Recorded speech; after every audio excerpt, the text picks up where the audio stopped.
here we are. It's episode 424 of Monster Kid Radio, the podcast devoted to the classic and sometimes not so classic genre cinema of yesteryear. I'm your writer, host, producer, Derek M. Cook, and the music that you're hearing right now is the song Zombie Surf. It is from Da Nadie Los Otros. They are a Puerto Rican surf band. This song is the first song on their two-song EP release, Zombie Surf / Noche de Terror. Now, I do not know how to roll my R's, so my apologies. But check it out, Monster Kids. You can listen to this music over on their Bandcamp page. It's donadielosotros.bandcamp.com, or follow the link in the show notes over at monsterkidradio.net, where you're going to see a picture of our friend Dan Day Jr. on the set of the new movie House of the Gorgon, directed by friend of the show, Joshua Kennedy. Josh is a dynamo. The man doesn't know how to sleep. He makes movies nonstop, and House of the Gorgon is probably his biggest production to date. Okay, no, probably. It is his biggest production to date. Now, this episode will be going out on June 20th. That is the Thursday before the 2019 Summer Monster Bash, where the movie House of the Gorgon will be having its U.S. premiere. It's already had a couple of sneak previews overseas and has been well received, but U.S. premiere happening at Monster Bash in Morris, Pennsylvania this weekend. And to get ready for that premiere, I have a recording with Dan Day Jr. Now, Dan is a longtime friend of the show. I've known him through Monster Bash, through the Monster Kid Radio groups online, and, well, he's a friend of Josh's. And he appeared in House of the Gorgon. So, this episode, you're going to hear about how the shoot went. Dan was there. Dan appears on screen. Dan has a scene with one of the Hammer legends. I'm not going to tell you who, because I want Dan to tell you. This conversation actually happened shortly after he got back from the shoot. He flew in, helped Josh out for a few days, and then flew out. So a couple of times in the conversation, I think I refer to things that were happening later this year, meaning 2018. This conversation happened last year. So just got to keep that in mind as we go through everything. Also, for whatever reason, Dan, we didn't play the Classic 5. Not entirely sure why, but I've got a deck of cards with your name on it at Monster Bash, so yeah, we'll play there, okay? Listeners, I think you're going to have a good time with this conversation with Dan. He's a good guy, and man, so jealous. And I'm living vicariously through him. Also on this episode of Monster Kid Radio, the show wouldn't be complete without Kenny and his Famous Monsters of Filmland segment. And Professor Frenzy, he's got another bedtime story. In fact, why don't we get to that bedtime story and then everything else right after this.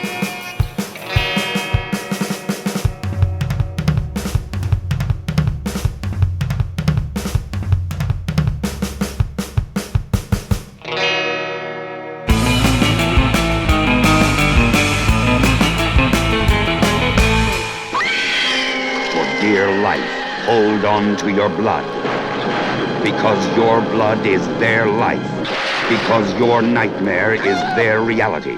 They are history's deadliest vampires, creating the panic only one man can stop. Captain Kronos, vampire hunter, with death at every doorway, trembling in every heart. Now, the terror must be challenged. Who lives to destroy the curse? Kill me! Kill me! Who duels to battle the undead? Her youth will pulse through your veins, my darling. Who dares to bleed the bloodthirsty? Yes, you bleed, my lord. At last, horror has met its match. Captain Kronos, vampire hunter, from Paramount Pictures, rated R, under 17, not admitted without parent. Imagine the world around you is nothing but an illusion.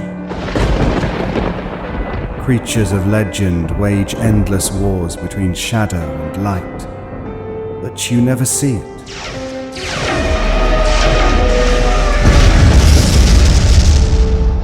Even now, dark forces threaten reality as we know it, but most people never know they exist. This is the world I walk in. I am called Byron, and these are my chronicles. The Byron Chronicles, available at ericbosbypresents.com, iTunes, Stitcher, and everywhere else podcasts are available. I love the sound of dripping blood. My name is Dracula. Yes, Dracula, AD 1972. I'm back from the dead. A blood-sucking creature, a soul in hell. I come forth from my grave from sunset to sunrise. Are you sure I'm not with you now? Look around. Perhaps I'm in the same room with you, or in the back seat of your car. Dracula is alive and well and starring in Dracula AD 1972. For lovers of the occult, Dracula AD 1972. And on the same program for lovers of the macabre, Crescendo from Warner Brothers, rated PG.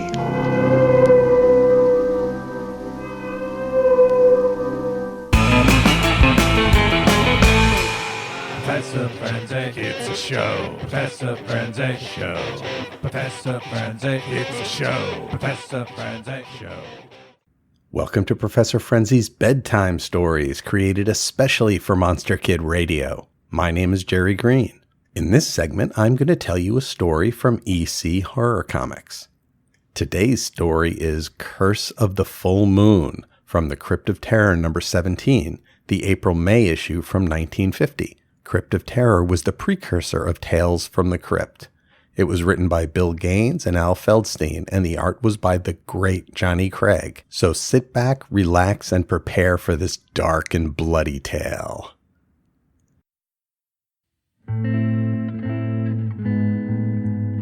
Rain falls on a foggy New York City, but not even the clouds can block the effects of the full moon.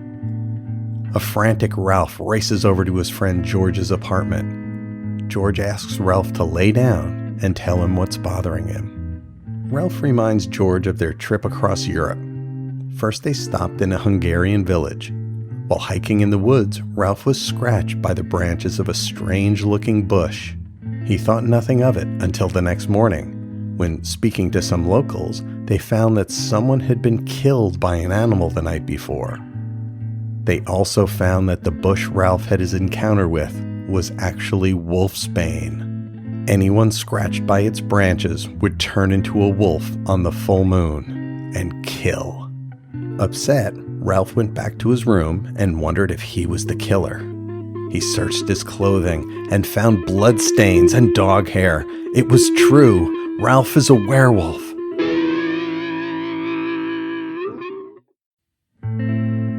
Ralph and George left Hungary and went to Paris. They had a wonderful time full of wine, women, and song. But then, the morning after the next full moon, Ralph read the Parisian headlines. A woman had been killed by a wild animal.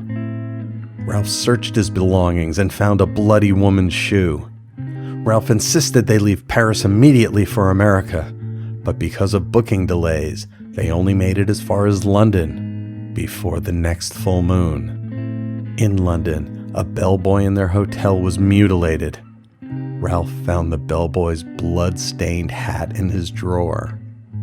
Now that they are back in New York, tonight the moon is again full, and he's afraid he will kill again. Ralph ended his story, and George assured him that people can't really turn into wolves. Lycanthropy is a form of insanity. Ralph asked if he was insane. George said no, he isn't insane either. The two looked out the window at the full moon in the night sky. George asked Ralph if he felt anything. Was he turning into a wolf? Ralph said no, but if he wasn't a werewolf, what about the bloody shoe and the bellboy's cap? George replied that all someone would need was access to Ralph's belongings so they could be planted. Like who? Ralph asked. Like me, George said. I'm the werewolf and I'm gonna kill you.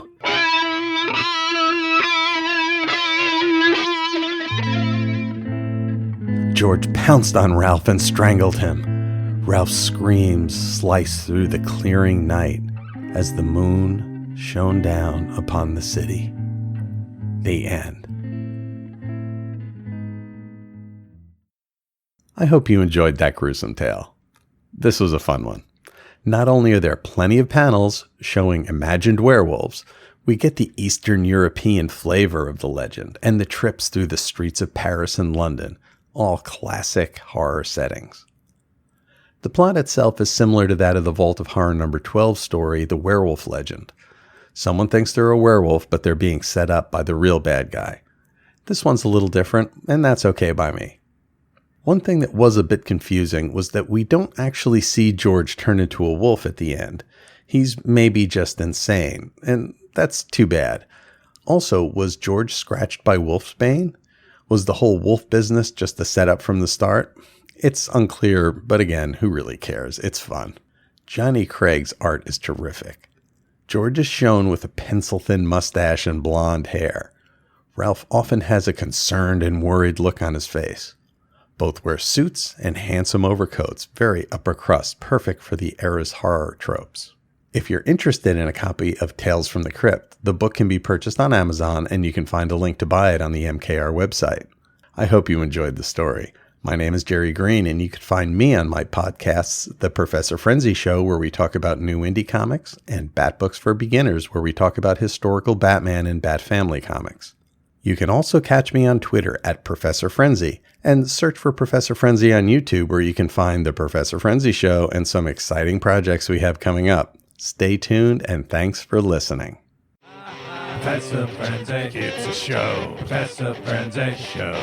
Professor Frenzy, it's a show. Professor.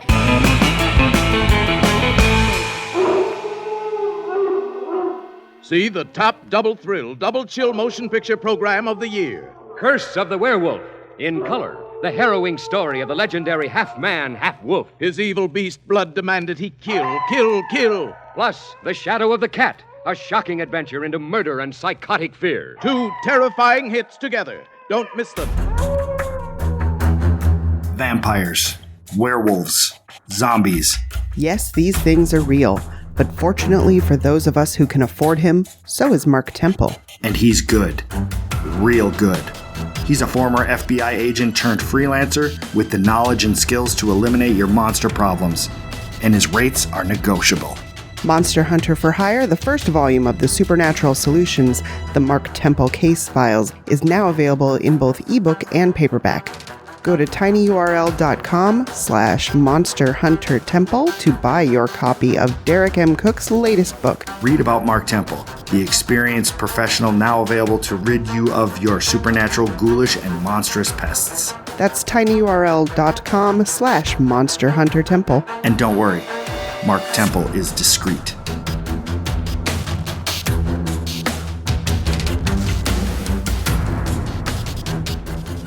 The Brides of Dracula.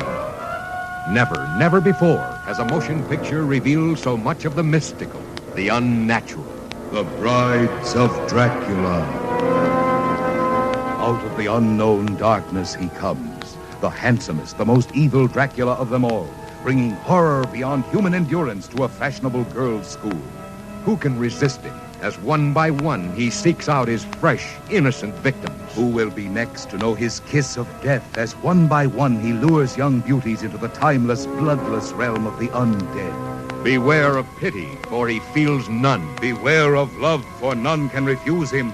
Never has the struggle between good and evil been so shocking and the outcome so uncertain. Terror beyond telling, in color. The Brides of Dracula.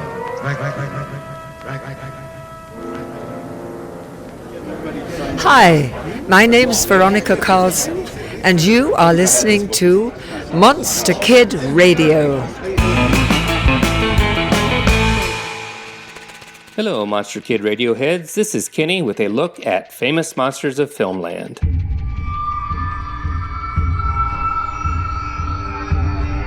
Today, Derek and his guest will be talking about Joshua Kennedy's newest movie, The House of the Gorgon.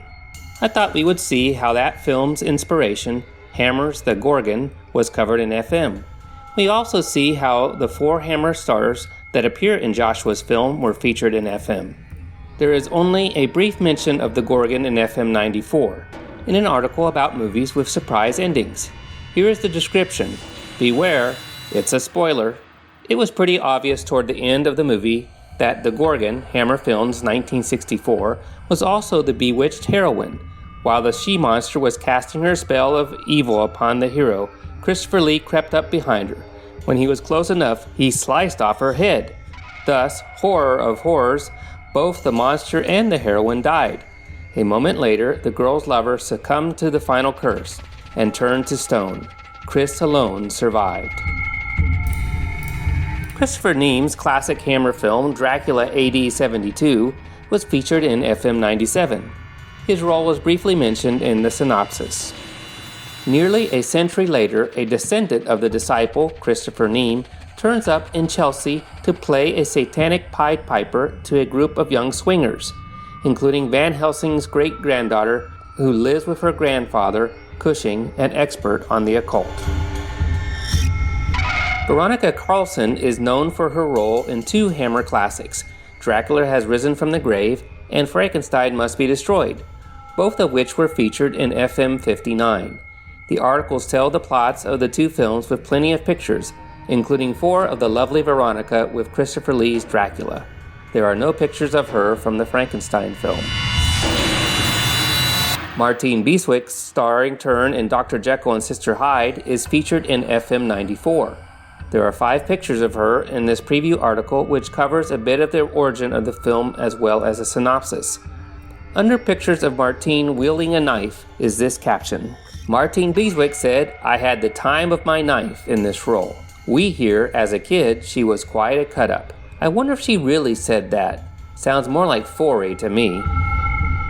Martine was briefly mentioned in an article of the ABCs of monster movies under B. Martine Beeswick is a cult queen, once seen, never forgotten in Prehistoric Women and Dr. Jekyll and Sister Hyde. A picture from Prehistoric Women is included.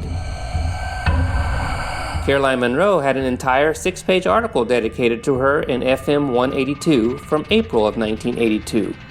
She is on the cover, and an interview of her is inside. It includes 13 photos of Caroline from movies and modeling. Here are some excerpts from the article.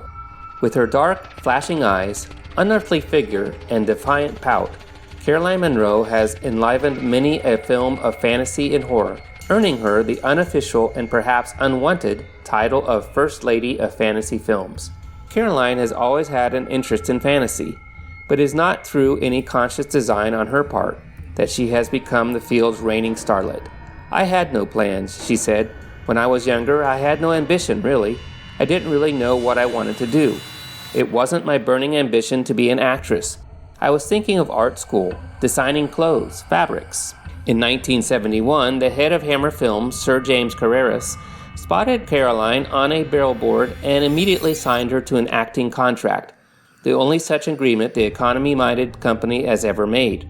Her first assignment for Hammer was Dracula AD 1972, in which she fell victim to Christopher Lee's Count Dracula. The film also served to introduce Caroline to the peculiar rigors of making fantasy films.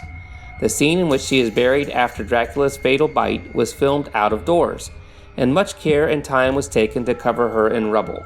But on the set, she recalls, it started to rain. The crew all went off on a tea break, but since they'd spent so much effort on my makeup for the scene and the setup and so forth, they just stuck a paper bag over my head, left me in the rubble, and said, "Ta-ta." Caroline played the female lead in her next film for Hammer, Captain Kronos Vampire Hunter. Her part as a gypsy girl is still her favorite of all the characters she has played. Why? Because the girl I played was the most like myself of all my roles. She was a gypsy. She lived with nature. She was uncomplicated, in the sense that she knew exactly who she was. The article continues to conclusion with Caroline sharing about Golden Voyage of Sinbad, The Spy Who Loved Me, At the Earth's Core, Star Crash, Maniac, and The Last Horror Film. The interview ends with these comments. And what of her professional future? I have it in my mind to try the stage in the not-too-distant future. I would like to see if I could do it, brave that challenge. If I have an ambition now, it's to get better at what I do. It's been rumored that Paula Graham Pictures is planning to do a Vampirella film. Is Caroline interested? I haven't been asked.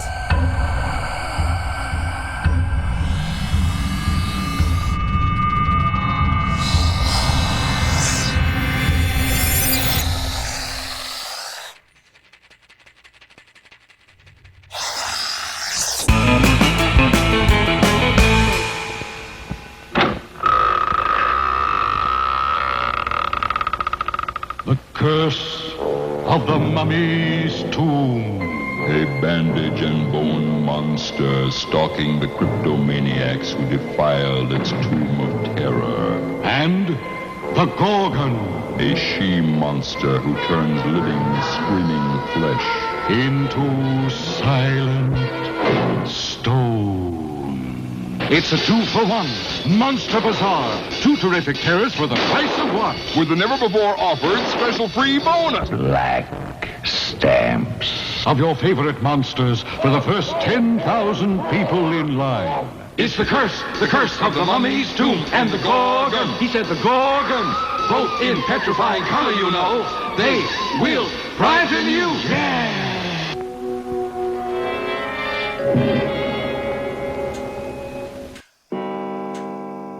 Mary, no! God, let go!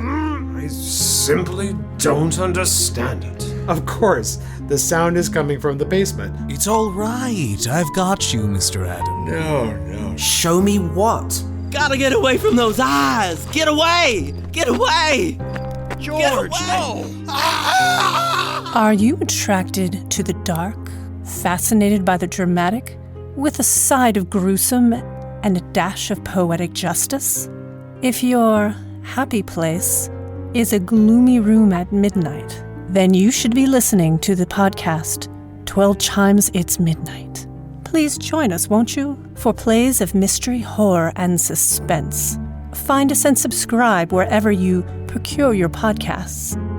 And remember, at midnight, anything can happen. Shock. After shock. After shock. After shock. Warning. After shock. The sexual transformation of a man into a woman will actually take place before your very eyes in Dr. Jekyll. And Sister Hyde.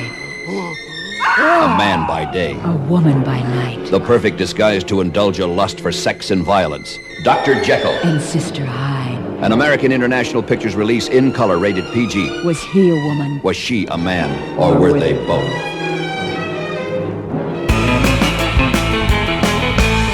We're done with the Monster Movie Madness Tournament 2019, and the results of that tournament will be announced at Monster Bash. You're going to hear that on next week's recording when Steve Turek and I actually spend a few minutes at the Bash itself going over who took the tournament, who won. Was it Frankenstein or was it the original Godzilla film? We'll see. You'll have to stay tuned. In the meantime, though, there's another opportunity for you to make your voice heard, and that is with the 2019 Monster Rally Retro Awards.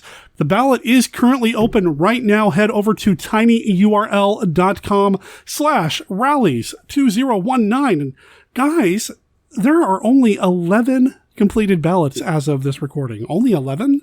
Come on, we can do better than that, right? Head over to tinyurl.com/rallies2019 and let us know who you think the best actor, actress, movie, director, and monster were in the genre films of 1935, 45, and 55. The deadline for this ballot is July 11th, only 1 vote per person, and please spread the word. Let your friends know, because the more, the merrier. And of course, there will be a link to the ballot in the show notes. Dracula has risen from the grave. Boy, does he give a hickey. Twins of Evil and Hands of the Ripper. Double evil shock hits with the most fearsome females in horror history. Twice the spine-chilling, heart-stopping terror. Twins of Evil and Hands of the Ripper. Rated R, under 17, not admitted without parent. Dr. Tongue's I Had That Shot, 7129 Northeast Fremont Street. Vintage goofiness from years gone by. Sci-fi and fantasy memorabilia. We specialize in things your mother threw away. And some she didn't. Dr. Tongue's Toys. The 2 most terrific names in screen evil. Together in one shock show. Horror of Frankenstein and Scars of Dracula. Your ticket entitles you to be frightened out of your wits at no extra charge. Horror of Frankenstein and Scars of Dracula. In color, rated R. Listeners, I couldn't be there. Most of you, unless your name is Dan or Josh or Kat or you Mark know Holmes. or Mark, yeah, you couldn't be there either. But there was a movie being made earlier this year in Texas even though it was in Texas, it starred 4 people that we know from British cinema. And this guy, Dan Day Jr., friend of the show, been on the show before. How you doing, man? Doing very well. And I can't believe you put me in the same league as the stars of this film. I had a very negligible part in this movie, but I'm there, so. Hey, man, you're the one I could get on the show to talk about it. So as far as I'm concerned. Oh, yeah, okay, yeah. This is my publicity tour for House of the Gorgon. Yeah, Jimmy Fallon didn't want me, so. Oh, wow. No, you're better than any of those guys, trust me. Oh, man. Okay, and see, that's why I asked you to come back to the show. So, House of the Gorgon, yeah, I mean, we've talked about it here on the show. We've had Joshua Kennedy on the show to talk about it, and, you know, I talked about it on Facebook, and a lot of listeners know about it. But for those of you who don't, Joshua Kennedy is a young filmmaker, and he loves the Hammer film, The Gorgon. If you watch any of his promo videos for the Indiegogo campaign, you will actually see a very young Josh on a stage rocking some pretty cool chops. Yeah. Doing his own version of the Gorgon. And this past year, he produced The House of the Gorgon, his own film. I don't know, is this number 12, 13 for him in terms of films that he's put together? But, man, he put together a heck of a cast. Who was in the movie? Okay. Caroline Munro. Mm-hmm. Martine Beswick, Veronica Carlson, and Christopher Neame. And the lead female role, the ingenue, so to speak, is played by Georgina Dugdale, who is Caroline's daughter. And the lead male role is played by Mr. Joshua Kennedy himself, who actually kind of, I think, qualifies as a genre icon already in my own mind. But just those 4 names, and one thing I'd like to point out real quick. This is not one of these things where they get somebody, a famous name or somebody that has a cult name, and they just give them like a gag cameo. All 4 of these people have major roles in the film. They all have a chance to shine. They all interact with one another. This isn't like Dr. Fives Rises Again, where Peter Cushing shows up for 30 seconds and that's it. I mean, they have legitimate roles in this film, very good roles, excellent roles. I think probably some of the best roles they have had in their careers, honestly. Wow. I honestly think this is one of Veronica's best roles because of all the things she's able to do. I'll give you a brief description of the story. I'm not going to try to give away too much because I know Josh doesn't want to do that. Yeah, we don't want too many spoilers, but before you do that, Dan, I want to say it was probably one of Veronica's best roles because she got to act with you, right? Well, yeah, of course. I just hope I didn't ruin her career, but... Oh, no! no. Basically, in a faraway European village named Karlstadt, a young woman by the name of Isabel Banning is preparing to marry a mysterious Dr. Julian Pritchard, and Dr. Pritchard is involved in an ancient terror. There's all sorts of mysterious goings-ons in Karlstadt, and Isabel and Julian Pritchard have to deal with this. Isabel's mother, Anna, who is played by Veronica Carlson, is involved. There are a pair of rather unique sisters that are played by Caroline Munro and Martine Beswick. And the village priest, a troubled village priest in the English Gothic tradition, is Father Llewellyn, and he is played by Christopher Neame. And they are all involved in some rather strange and bizarre goings-on. And that's basically, I know it's a very generic description of the plot, but like I said, I don't want to really give away too much.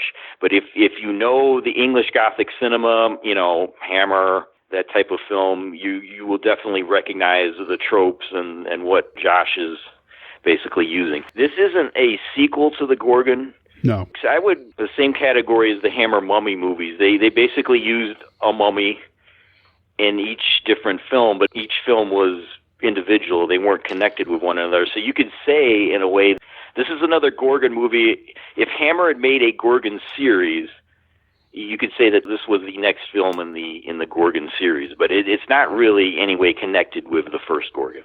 I've always liked the character of, or the monster type, I suppose, of like the Medusa, the Gorgon character. I always felt like, that's really cool, and boy, there should be more of those in the world. And I understand why there isn't, because, I mean, you're animating snakes on somebody's head. I mean, it's tough. And it doesn't have the immediate recognizability as, say, like a mummy or a Frankenstein or a vampire.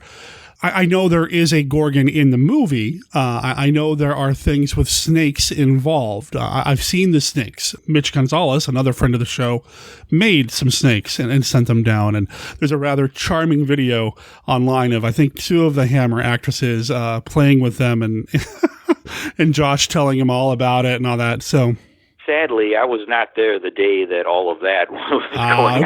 Okay. So I missed that. So I'm definitely anticipating this film just like everybody else. So I definitely can't give you any spoilers on that because I wasn't around. But no. I was around for 4 days of shooting, and it is almost impossible for me to articulate to anyone who loves Hammer films what this was like. I mean, I was on the set of an actual film that starred Caroline Munro, Martine Beswick, Veronica Carlson, Christopher Neame. It was amazing. Like I said, it's almost impossible for me to wrap around my head that I was there and this actually happened. Once again, I have to thank Josh forever, for allowing me to be part of this. It was incredible. It was a real film. A film was being made. This wasn't some kind of a joke. This wasn't, we'll get these Hammer people together and we'll, this will be fun. And it was fun. Everybody had high spirits, but it wasn't. This isn't some sort of gag. Like I said, this is a real, actual English Gothic film, and I'm definitely looking forward to seeing it because I'm a fan of this genre. And if I had never met Josh, if I didn't even know who Josh was, but I knew that this film was being made and the stars in it and how they are used, I would definitely want to see this film. Now, you've met Veronica Carlson before. Last Monster Bash, you two hung out quite a bit. I've met her a couple times at Monster Bash. And you've met some of the others as well, right? Caroline and Martine? Yes. The only one I had never met was Christopher Neame. Okay. And how was that? How was meeting Mr. Neame? Because we always talk about the Hammer actresses and the Hammer glamour, and that's... there's a reason for that. We always talk about them. They're amazing. Yeah. Talented women, charismatic, super friendly, beautiful. It's wonderful people. Yes. But I've never had an opportunity to interact with any of on the male side of things. So how was it meeting Christopher Neame? Chris, he's a very nice guy. He's very intense. And when he's acting, when he's on set, he needs to be by himself because that's just the way he prepares. So a lot of times he was gearing himself up and getting ready for the scenes. So he wasn't as chatty, shall we say, as the Hammer ladies. And once again, I don't want people to think, he was standoffish, which he wasn't. That was just the way he kind of prepares for the role. He took the role very, very seriously, which I was impressed with. I assume that they all would. But the way he went about it, the way he kind of helped Josh out, he would make suggestions, and it wasn't like, hey, kid, let's do things this way, or no, that wasn't anything like it at all. The way he collaborated with Josh, the actor-director play, Josh would always run a scene through, he'd block it, he'd rehearse it, and then he'd take the different angles. And each time he would do a scene, or each step of that process of shooting, things would be added, or they'd say, well, this is going to work, why don't we do this? And it was very collaborative. Mm-hmm. And anyone on the set who had a suggestion, Josh would listen to. There was no hierarchy, basically. There was no, you can't say anything because you're just a guy visiting the set, or you can't. There was nothing like that at all. It was an incredibly friendly experience. Everybody's working together. Everybody has this common goal. Everybody knows that Josh didn't have a lot of money doing this, but everybody just wanted to pitch in and help, and it just kind of reestablishes your faith in humanity when you see so many people from so many different backgrounds working together. You know how it is, Derek. You go on the internet for 30 seconds, you're going to be ticked off for the rest of the day. You just watch the news for 30 seconds, and to see all these different people coming together and working on something positive. Mm-hmm. It was great. It was fantastic. And I think when Josh goes on to bigger things, which he will, I think he's going to be spoiled because, all the Hammer ladies and Christopher Neame just, like I said, it wasn't like, here's this kid and he's making this monster movie. No, they treated him like a respected director.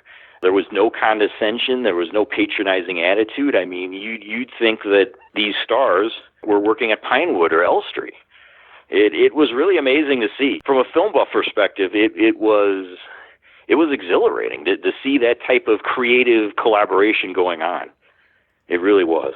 Oh man, you're killing me, man. I know. I feel like I'm like bragging or showing off, which I'm not. Trust me. But if you were a Hammer fan and you were involved in this, wouldn't you want to talk about it? Oh yeah.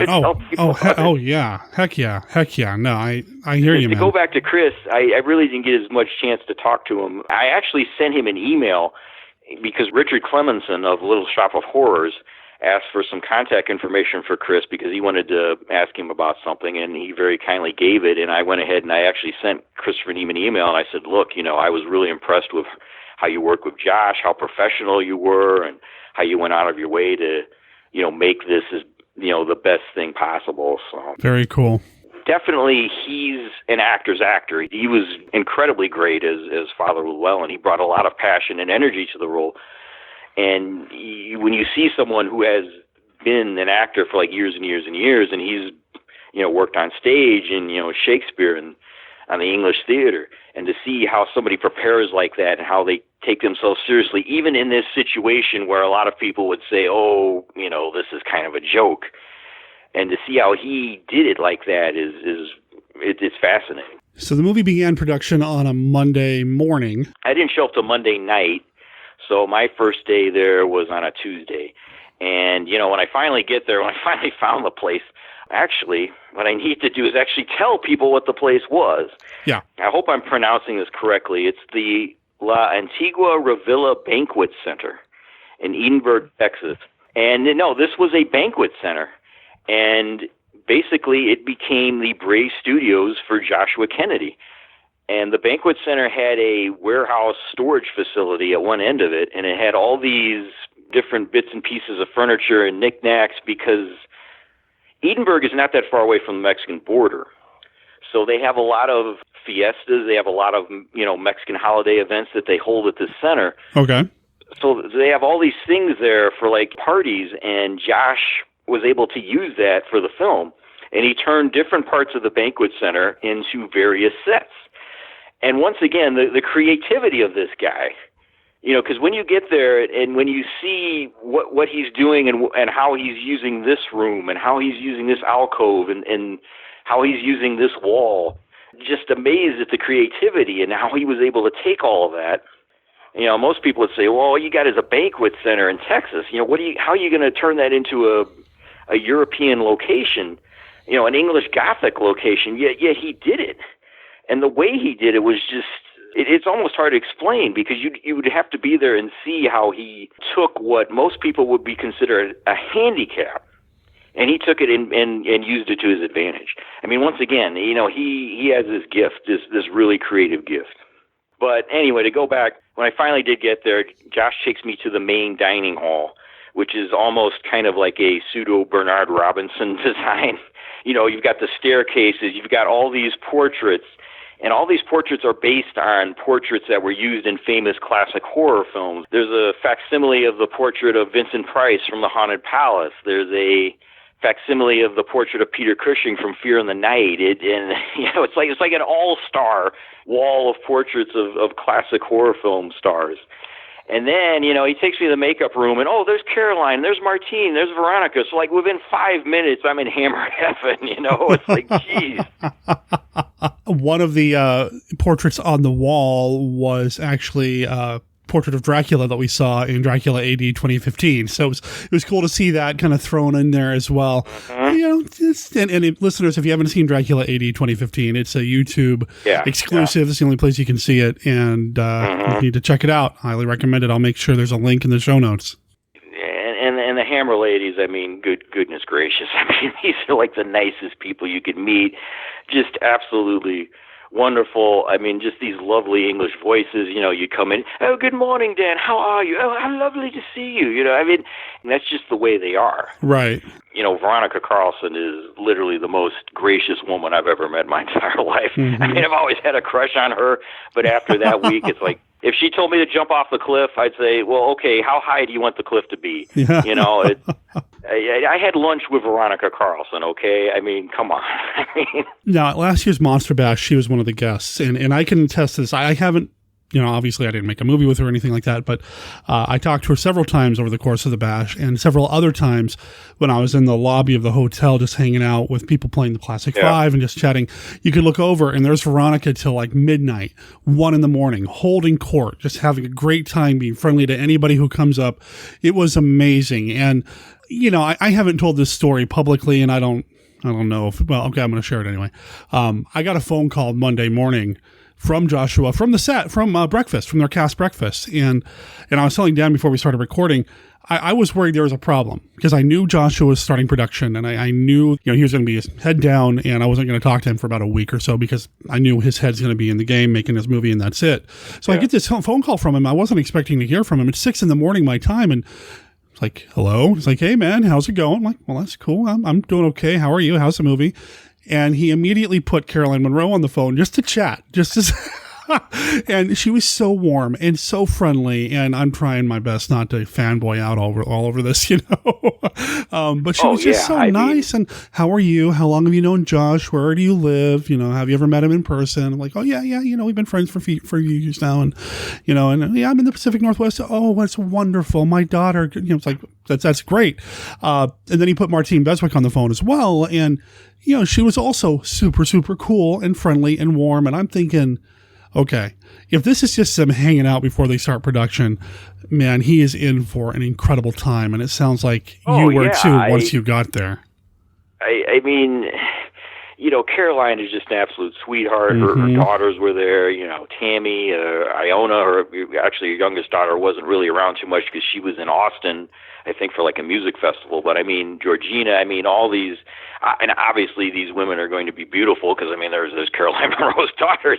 But, oh, man. You know, absolute sweetheart. Martine, she just brings this zest and vitality to anything she does. She's just totally Martine at all times. And she's funny, and she can be outlandish at times, but you love it because there's no phoniness about it. That's just the way she is. And, you know, Veronica is just, you know, like I said, just absolutely gracious. She's almost like royalty herself, Veronica is. I mean, real, you know, just that type of English background, that kind of presence. Being around these ladies and being on a first name basis with these ladies. I mean, you know, I grew up in the 1980s watching Hammer movies on Svengoolie, and of course, you know, when you're a teenager and you see these ladies in the Hammer films, it's like, you know, goodness gracious, you're kind of like spoiled for life. Then to meet them in real life and to interact with them in just an ordinary way, because, you know, you're talking about, you know, not trying to be a fanboy, just talking to them on a phone. Trust me, that was pretty hard to do being around them every single day. You had to like put it in your mind that, okay, there's Caroline sitting over there eating lunch. There's Martine, you know, there's Veronica looking at her smartphone. I mean, anybody else would just be like, you'd just be so taken by that you wouldn't be able to function. I had to like really tamp down on my fanboy tendencies. You know, you couldn't just, because there's a film going on, and they're acting in this film, and you have to give them their space and their time because they're preparing. You can't just go up to them every 2 seconds and say, what was Peter Cushing like? Or what, you know, in that one scene in Horror Frankenstein, what were you? Yeah, you can't do that. No. So I didn't. You know, like I said, I spent more time talking to the Hammer ladies than Christopher Neame because he was, you know, doing his thing. But if anything, these ladies, especially Veronica, they asked me more questions than I asked of them. So. And then was it Tuesday morning you just hit the ground running? Yeah, basically. And I guess the best way I could describe my functions on the film, I was basically kind of a key grip. Okay. You know, Mark Holmes and I were kind of like, there's those goofy guys standing around, get them, you know.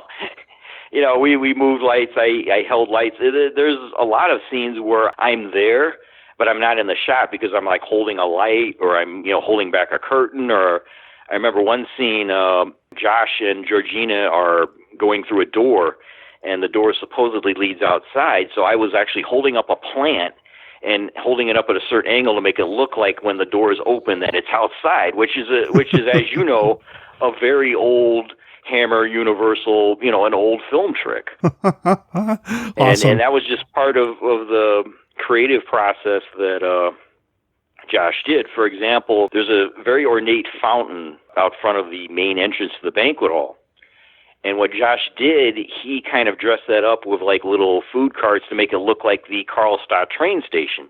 He's got the camera shooting toward the banquet hall. You obviously don't see train tracks or a train. I think they forgot to bring the train over that day, so he had to like work around that. But anyway, so yeah, he's shooting toward the fountain, and obviously he's going to put Foley effects in and train effects. But yeah, that's the Karlstadt train station. Oh, that reminds me of something else that I have to tell you. Yeah, this best describes what type of person Veronica Carlson is.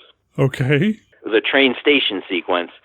Josh asks Mark Holmes and me, and I think a couple other people, to stand in the background to make it look like, this is an actual train station. There's people milling about. Sure. So I'm sitting there. Josh told me, we'll just sit there. And I said, do you want me to, like, watch what the other actors are doing? He said, no, just sit there. I said, okay.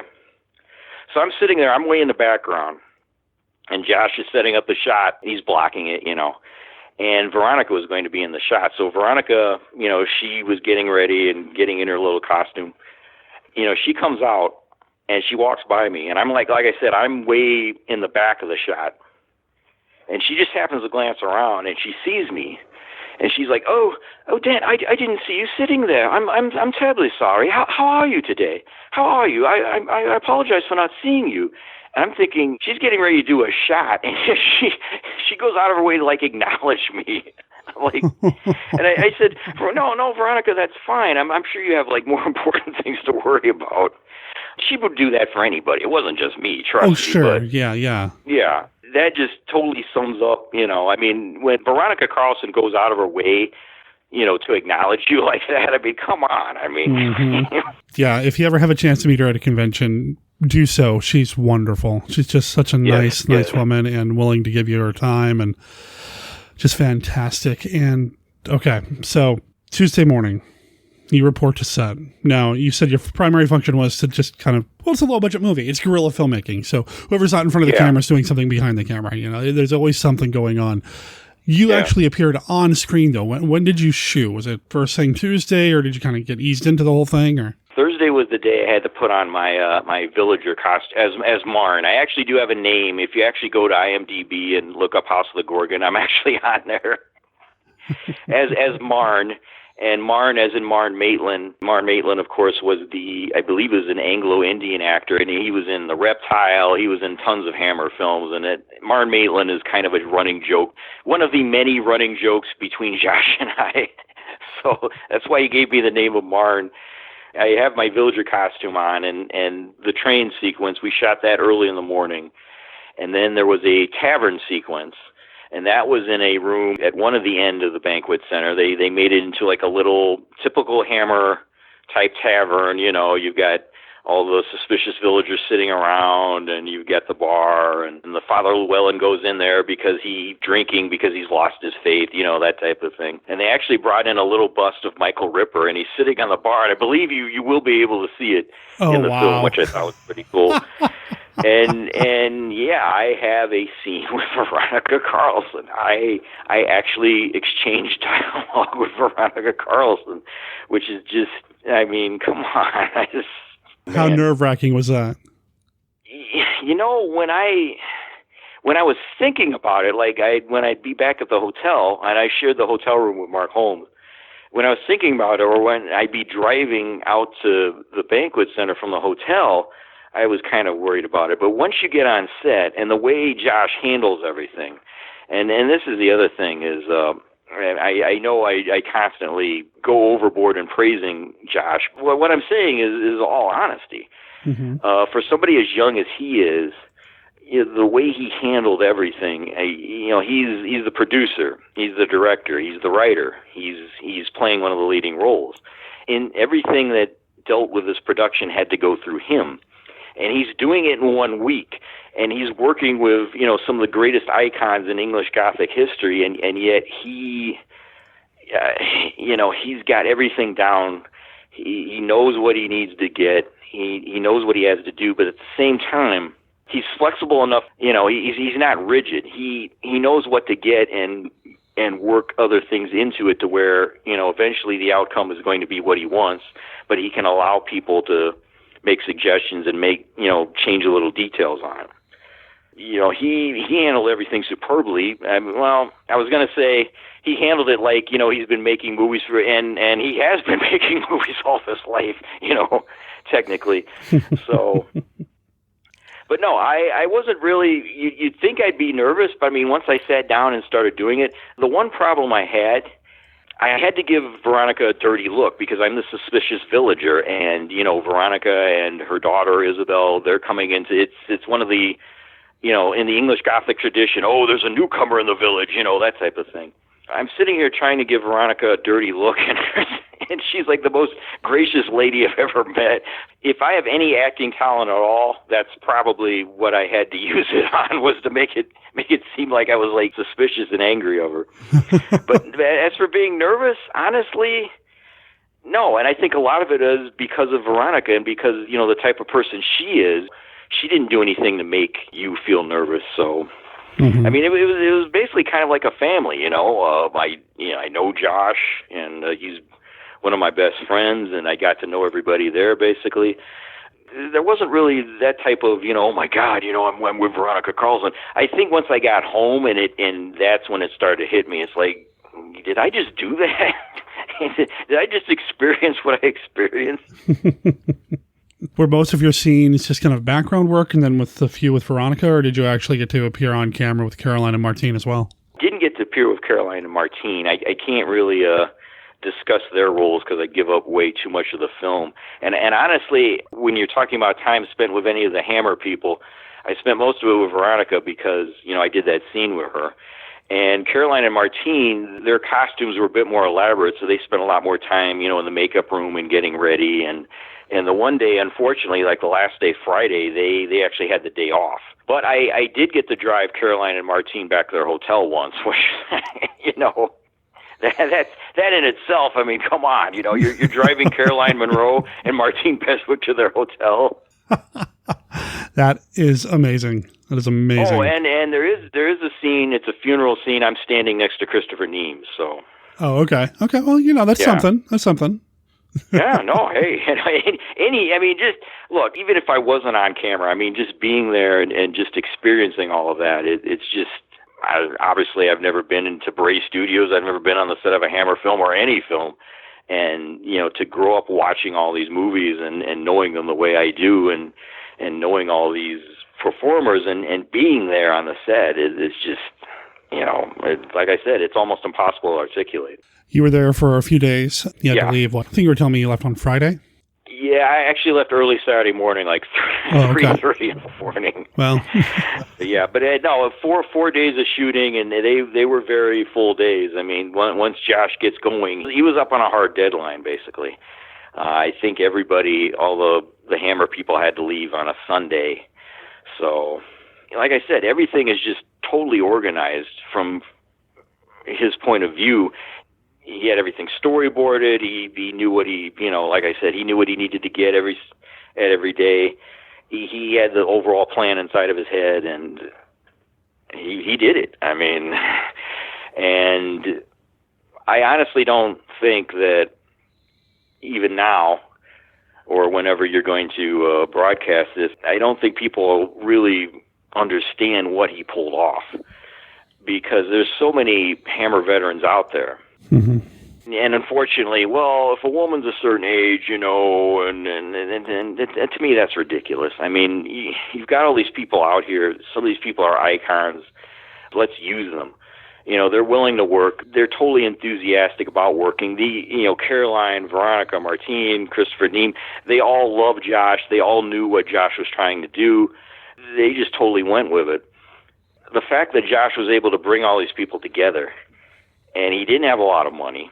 This wasn't like a fantastic, exotic location. I'm not trying to disparage Edinburgh, Texas, but, it wasn't, some like James Bond type of location. And yet he was able to bring them out there and make this film in a week. I mean, come on, I mean, you hear all these big budget directors, and I'm not going to name any names. The people who listen to the Monster Kid Radio can probably understand who I'm referring to. These people are interviewed and they say, "Oh, I love Hammer, and I grew up watching Hammer. I'm so inspired by Hammer."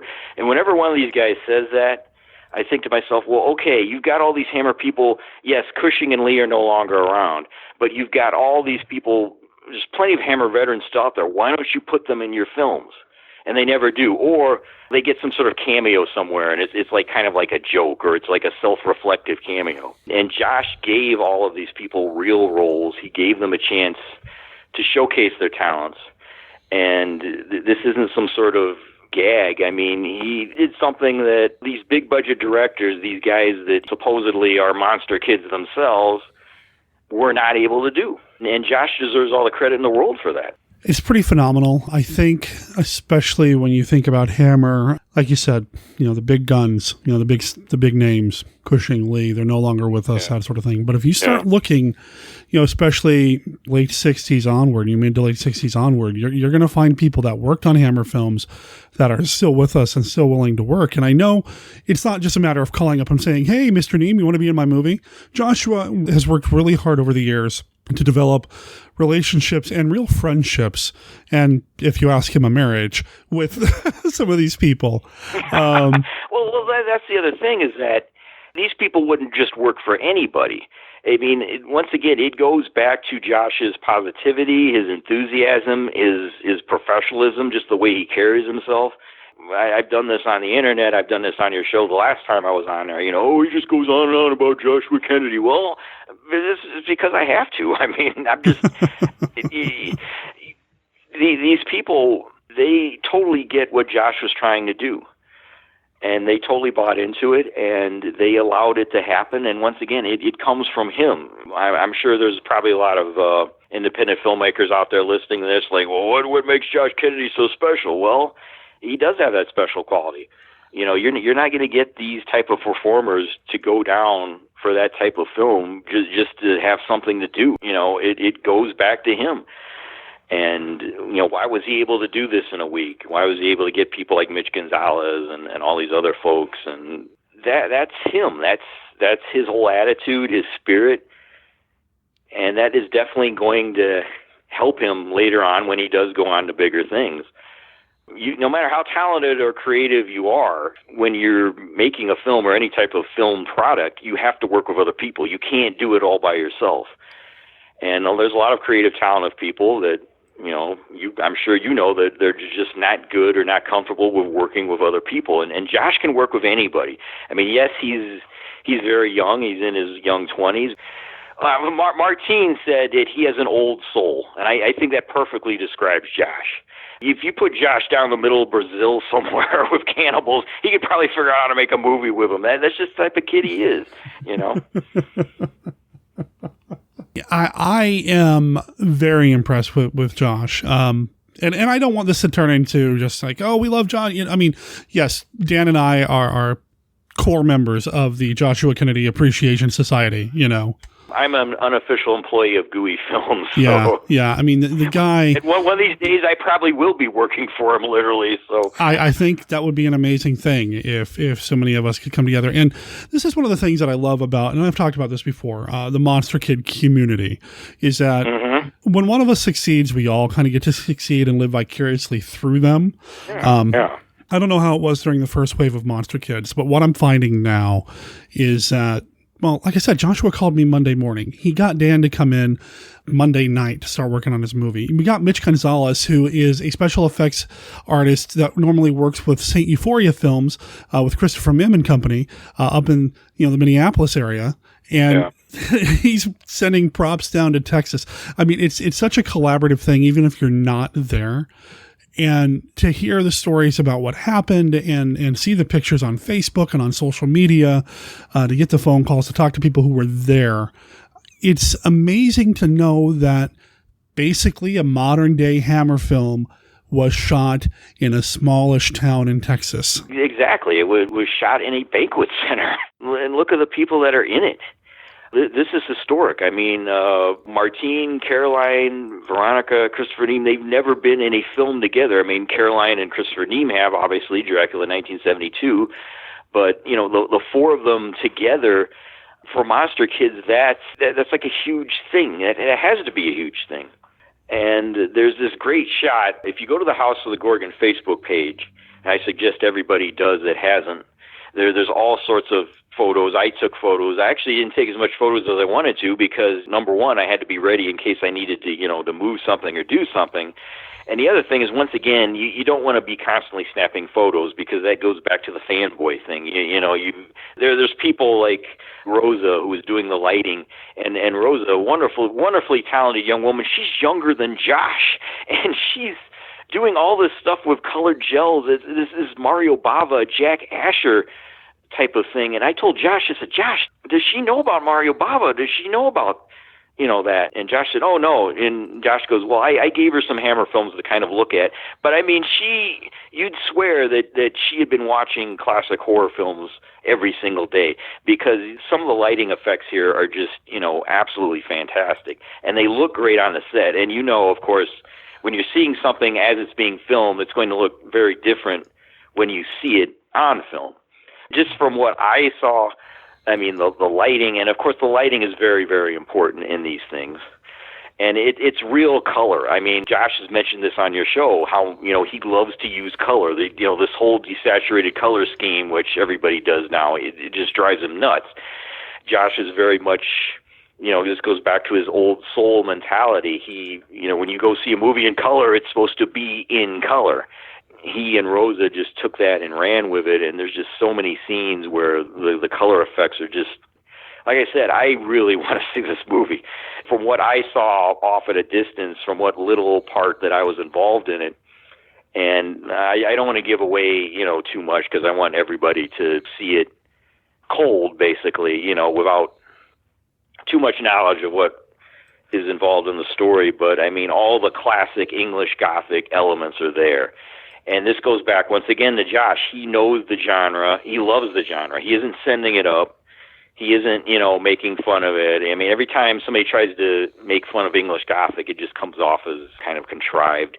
He's not doing that. I mean, there's so many elements, so many things that I recognized as he was filming. And I'm just sitting there with this huge grin on my face because I'm like, man, this is great. You know, it's true English Gothic, or true South Texas Gothic, I guess is the best way to call it. And yeah, like I said before, you have all these people in the entertainment industry who, if you mention Hammer to them, they'll say, oh, I love those type of movies and blah, blah, blah. And yet here's this young man in Texas, and he did something. So that's why I'm humbled and appreciative that he invited me and Mark Holmes down there. You know, he didn't have to do that. I didn't tell him, hey, you know, I want to, you know, yeah, did I want to be in it? Yeah, but I mean, I didn't, you know, demand it or anything. I mean, yeah, I was more worried about not getting in anybody's way and not screwing things up. But to be part of all of that, and I think one of the reasons he invited me down was obviously, you know, these films mean so much to me. But I think the other thing is I think he understood I probably would know how to behave. Because once again, you can't be all fanboy in that situation. And part of it, again, I've not met Caroline or Martine, but Veronica puts you immediately at ease. You know, you know, she knows who she is, and she goes out of her way, I feel like, to make you feel like you're not in the way, that you're not bothering her, and that's amazing. They were all like that. I mean, you know, Caroline, Martine, you know, like I said, when I got there Tuesday morning, and Josh goes, well, all the ladies in the makeup room. And, you know, I go in the makeup room, they all give me a hug. Oh, darling, how good it is to see you. You know, it's like, they know who they are, but at the same time, like I said, there's no condescension. There's no patronizing attitude. All these ladies have done incredible things. I mean, not just work with Cushing and Lee. I mean, you know, Caroline and Martine with the Bond films, and Veronica was, I think she was on an episode of The Saint, and Christopher Neame has done not just Hammer work. I mean, he's been in all these like American television shows that they have these incredible careers. And there was absolutely no sense of any of them being, well, I am this person or I am an actor. There was nothing like that at all. And that definitely helped out Josh as well. Because, you can imagine if anybody had behaved badly or if there had been any kind of incidents, how that would have just totally devastated Josh and what he was trying to do. But that didn't happen. How many scenes are you in? Do you know? I would say at least 3. Okay. There's one scene I'm standing next to Christopher Neame. That train station sequence, I'm so far back in the shot you may not even see me. That's, I'm just here to make it look like there's people at the train station. The tavern sequence, I have that little scene with Veronica, and I'm also sitting among the other villagers, and when they hear that strangers are coming to town, we all kind of like turn around. We all stop what we're doing. That famous... It's been in so many Hammer films where all the villagers put their drinks down and give each other worried looks, and they look over at the door as the door opens. That type of Hammer-esque element, every one of these scenes is going to be familiar to Hammer fans, and I hope people don't think, oh, well, he's just ripping off these movies. No. It's in the same tradition of these films. I don't think anybody, after having chatted with Joshua or seen any of his movies, would walk away from that. And I feel like there's a tendency, there's 2 ways you can go. You can make fun of these movies. When you make a film, you can spoof them, and have some mean-spirited laughs towards them, or even if it's not mean-spirited, just, man, and I hate to assign this to people that I've not met, but there are people out there who make movies in this vein, whether it's a send-up of a 50s movie or a Hammer film or something like that, and they spoof it, and they make fun of it, and that sort of thing. And you can tell that the people that do that have never seen any of these movies. They're just in their own minds. They think that's what these movies are supposed to be. There's a way to spoof Hammer films. I think Josh could definitely do it if he wanted to. I don't think he would. I don't think that's his approach. But you could do it in a very knowledgeable way. But yeah, I know exactly what you're talking about. It's whenever you talk about a so-called civilian, somebody who's not like a real big film buff who doesn't get into these types of films, whether it be Universal, Hammer, whatever. You mentioned these films. It's like when I got back to Indiana, I was telling people at work or telling people I knew, I was trying to, describe to them the experience. And the first thing I do is, well, do you know anything about classic horror films? And they're like, oh, you mean like that Black Lagoon, Mummies type of stuff? And then it's like, there's no point in me really explaining to you what went on. So you can go that route, or you can be totally respectful to the source material, like Kennedy, like a Christopher Mim, like people like that. And this isn't about nerd shaming. This isn't about, well, these people don't get it. They're not true fans. But when you watch like a Kennedy film or a Mim film, that they're coming from a place of utter respect. And if they could, they'd hop in a time machine in a minute and go back to, like with Kennedy, go back to the 60s and find a way to work on an honest-to-God Hammer film. He would do that in a heartbeat. Well, he can't, so he makes his own now. Some of the things he did, Josh did during the shoots, it's basically low-budget filmmaking. It's really not that far off from what, if you watch a Hammer film and somebody opens a door and they act like they're going outside and you see like a tree limb, going past the door, that's probably literally a plant that is just sitting there, and there's a screen in the background, make it look like it's outside. Basically Josh was doing the same thing. A lot of people, when it comes to low-budget filmmaking these days, it used to be, and not that far away, back in the 1980s, it used to be low-budget filmmaking was accepted. And now, if you don't spend $200 million, and if it isn't a superhero movie, people automatically think, oh, it's not worthy, and that's kind of sad that basically low-budget filmmaking is almost, it's either home video now or YouTube, and that's great because it allows people. It gives people a space to be creative, but I think there's something lost when everybody assumes that a movie, quote unquote, has to be in the theater and it has to have like a $250 million budget. Yeah, and I've said this before. I used to think I was going to be a filmmaker when I grew up, and I know I say that a lot. But what appealed to me about the genre film was that at that time, and I grew up in the 80s as well, and when I was coming up and when I thought I was going to make movies and running around town with my video cameras and crash editing stuff at home and that sort of thing, back then the low budget stuff did have open arms. It was a lot more accepted. These days, you don't see a lot of the low-budget movies actually getting wide distribution. Fortunately, we have outlets like YouTube, Vimeo, online distribution, companies like Alpha Video. You know, there are places out there that you can get your work out there and seen now, but there still is kind of a, you know, it's a catch-22. It's wonderful that genre film is more accepted by the mainstream. It's great that a monster movie did so well at the Oscars this year, but it does kind of put up these walls, these barriers that now when people look at genre films, they expect it to be this high-budget, glossy affair. Exactly, yeah. That's the key word, mainstream. Yeah. It's almost... How can I best express this? It's almost like you find out somebody's interested in your girlfriend. You know, it's like you think, oh, this, you know, I'm the only person that loves this woman, and then you wake up one day and you realize, well, everybody thinks my girlfriend's attractive. You know, that's kind of like how sometimes you feel when you have people, you know, that.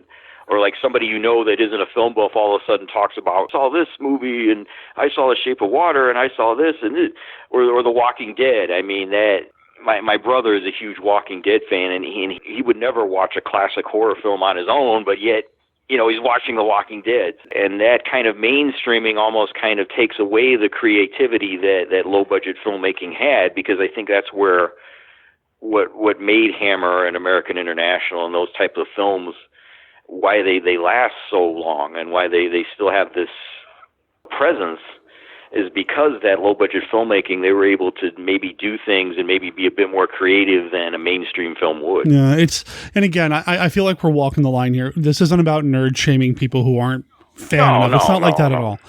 But there is a difference, and I feel like if you are a fan of anything remotely related to Hammer, you're going to find a lot to love in what Kennedy is doing, and not just with this movie. Obviously, House of the Gorgon is the one we're all looking forward to, but check out his Dracula film. Check out some of his other work, because you're going to see those influences there. And Night of the Medusa. Night of the Medusa is not English Gothic. It's contemporary American, and it's dealing with young people. But, I mean, still, it's very much in that type of tradition. Night of Medusa, I think House of the Gorgon will probably be his best film. I don't think that's a stretch when he finally puts it all together. That's going to be his number one film. And Theseus was great. But Night of the Medusa, I honestly think is probably his best overall film, because of the main character and how she was portrayed. It's basically, you know, the typical outsider monster tale, and you can take that tale and you can do all sorts of variations on it, and that's what Josh did. And then once again, that shows his creativity. He's not just stuck in, you know, the one mode. There's a lot more to his work than I think people realize, because he's dealt with all sorts of different genres. I mean, you know, once again, look at Theseus. I mean, it's a Harryhausen type sword and sandal type of film, and once again, you know, he filmed it in Texas. And he pulled it off, so... It's pretty amazing. When you look back at what happened to you while you were making this movie, what are some of the things you take away from that you've been dying to talk to people about, but like you said, you know, your day job or your real life is like, oh, well, that's nice, whatever, you didn't get paid?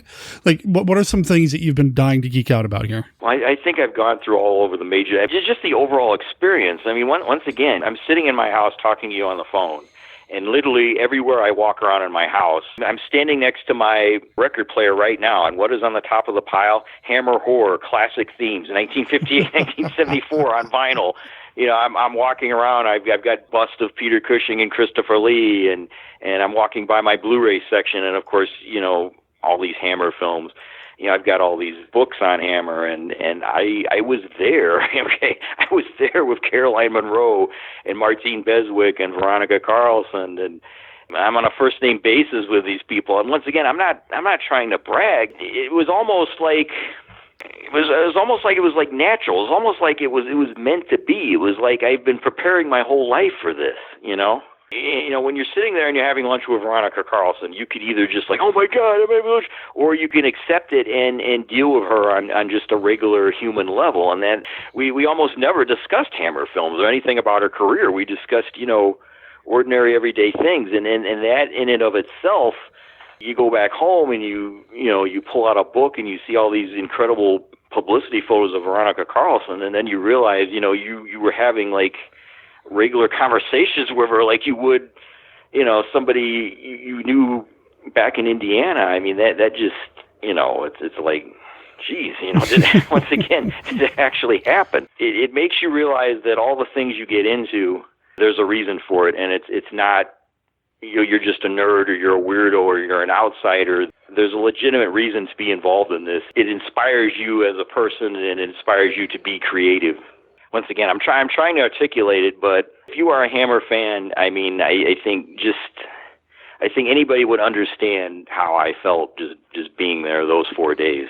I think that's a great way to kind of wrap this up and end this. They are so gracious and you know, and when you were saying earlier, they were treating you like this big deal. Well, they do that. When you meet Veronica at a convention, when I did, I interacted with her a couple of times. The first time was like, oh, hi, Miss Carlson, I'm a big fan, blah, blah, blah, blah, blah. But the next day, she gave me a big hug. It was great, and just to imagine being on set, watching these icons do what they do, and just to be around that, and then see, I'm not going to say up and coming because he's been doing it for years, but a growing, developing filmmaker like Joshua, just doing what he's doing. Man, I want to thank you, man, for being there for all of us, because I know he's busy. I know he needed to take some time to kind of recharge. And, if you go look him up on IMDb right now, on the internet right now, this isn't the only movie he's in post-production on.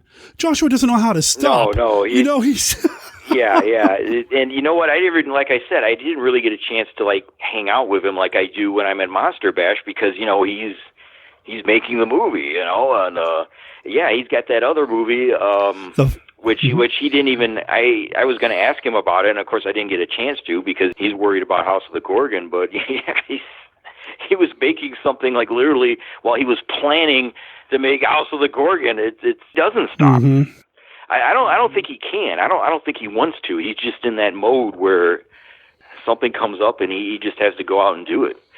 But, it inspires you. I've got, the movie blog, which isn't anything comparable to what Josh is doing, but that type of stuff, whatever monster kids do, and I think most monster kids are creative. There's that creative bent in all of us. Mm-hmm. What more could you say, Dan, you are welcome here on Monster Kid Radio anytime, even though it took us several weeks to find a way to make it happen schedule-wise. No, I apologize if you felt I was bugging absolutely you not. Absolutely not. No, we all have day jobs. We're all kind of working and have other responsibilities, and you've got your day job and your life. I've got all my health stuff and my job and everything. So I totally get it. So I appreciate you sitting on these stories long enough so that we could get them here on the show. I'll be telling these stories for the rest of my life. Don't look. Shield your eyes. For on the day you look upon them, you will surely die. House of the Gorgon. Why don't you let us alone? Get back on your train and leave us alone! There have been rumors circling around. Mysterious happenings at night.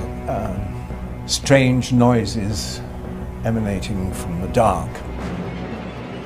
Leave Karlstadt. Leave now and never come back.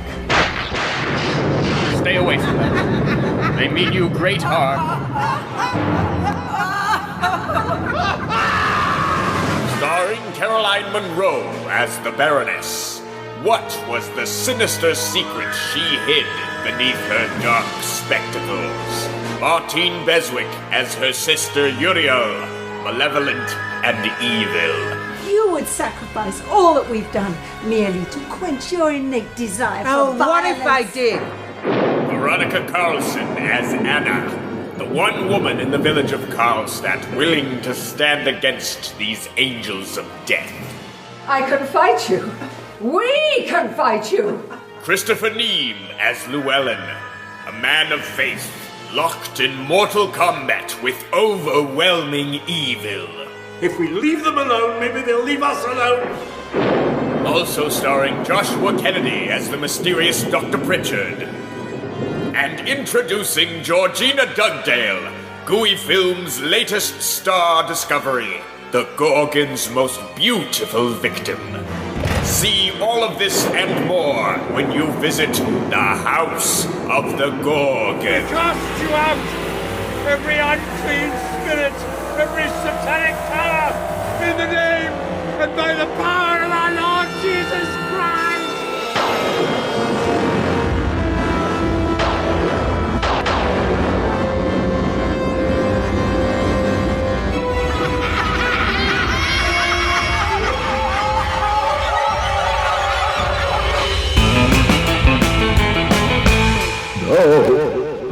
Horror. No! Horror. Stop it! Horror.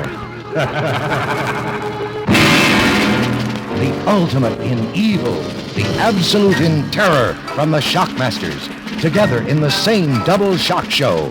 Frankenstein Created Woman and The Mummy's Shroud in dripping color. If you think all vampires are ugly creatures of the night, then you are in for a shattering surprise. Lust for a vampire. Disciples of the Black Mass, devils in female bodies, whose embrace is the kiss of death for man or woman. Lust for a vampire. Released by American Continental Films in color. Rated R.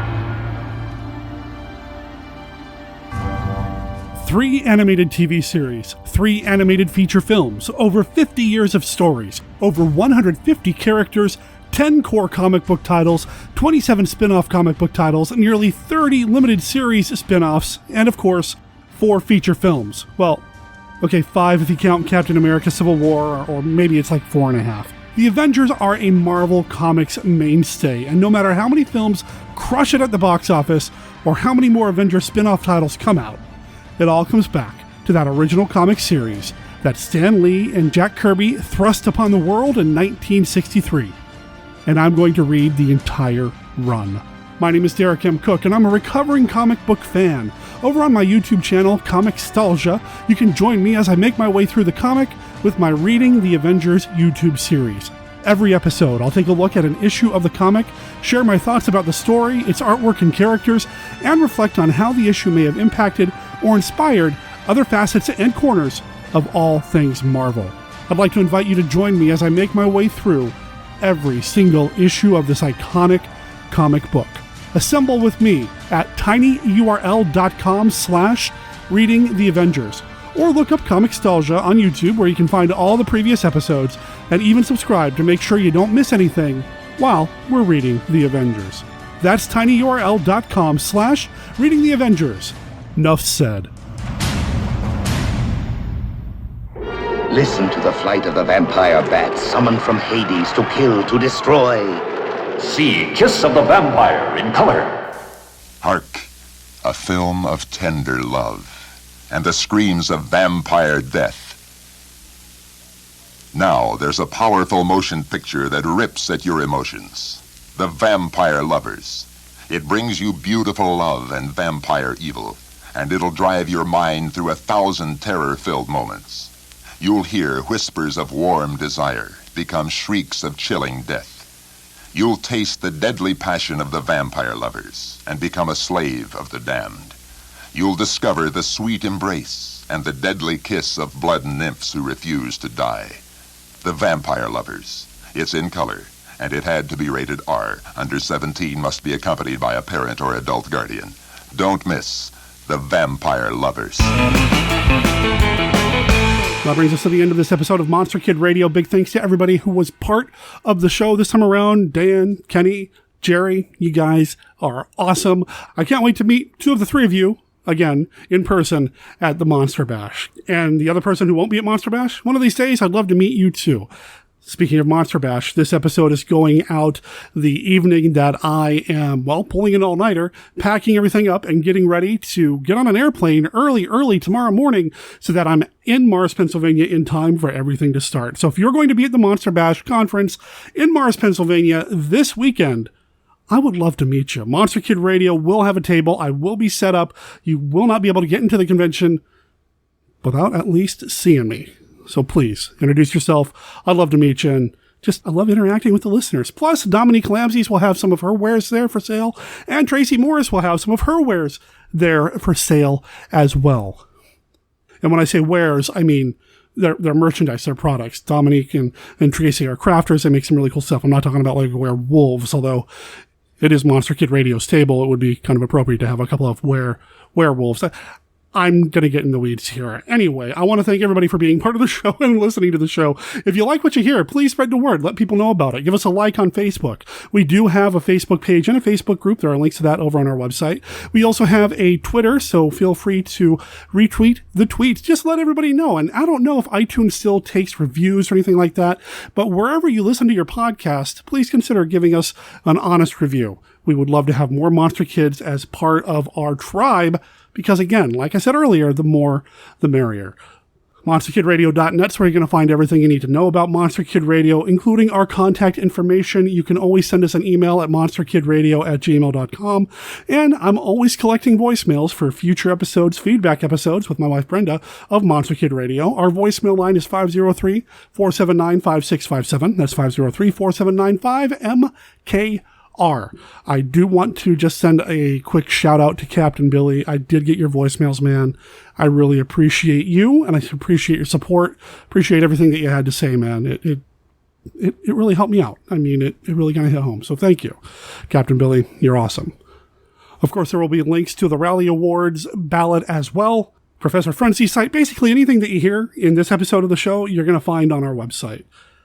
Next week, well, I can't not talk about Monster Bash.